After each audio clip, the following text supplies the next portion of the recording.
இந்த 25 பேரும்.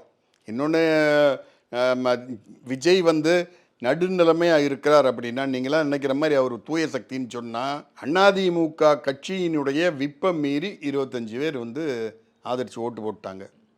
ஆட்சிக்கு 144 காமிச்சிட்டேன். அவங்க வந்து ஆன்டி டிஃபெக்ஷன் லா படி இவங்க பேரில் நடவடிக்கை எடுக்கணும், இவங்களுடைய பதவியை பறிக்கணும்னு லெட்டர் கொடுத்தாங்கன்னா அதை நீங்கள் செஞ்சு காட்டினீங்கன்னா நீங்கள் தூய சக்தி. செய்வீங்களா? இப்போ அதுக்கான இனிஷியல் ப்ராசஸ் நடக்கும்னு நீங்கள் நம்புறீங்களா? நடக்காமல் அதிமுக நடத்துகிறவங்க என்ன பைத்தியக்காரங்களா?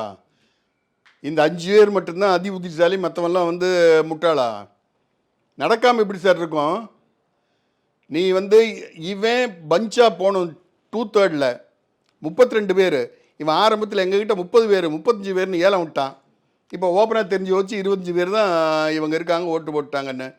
32 இல்லைனாலே முடிஞ்சு போச்சு. ஒன்று. ரெண்டாவது விப்ப மீறி நீ போட்டிருக்க. நீ தூய சக்தி என்ன பண்ணுன்னு தெரியுமா? இவங்க லெட்டர் கொடுத்த உடனே இவங்க 25 பேரையும் டிஸ்குவாலிஃபை பண்ணிவிட்டு இவங்கெல்லாம் எங்கள் கட்சியில் வந்து சேர்ந்துட்டாங்க. இவங்க 25 பேர் தான் எங்களுடைய விசில் சின்னத்தினுடைய வேட்பாளர்கள்னு இடைத்தேர்தலில் சந்திச்சு வா. இதே தொண்டாமுத்தூரில் நீ விசில் சின்னத்தில் நின்று ஜெயி. அந்த விசிலை எதிர்த்து தான் உனக்கு ரெட்டலைக்கு ஓட்டு போட்டிருக்கான். அதை மறந்துடாத.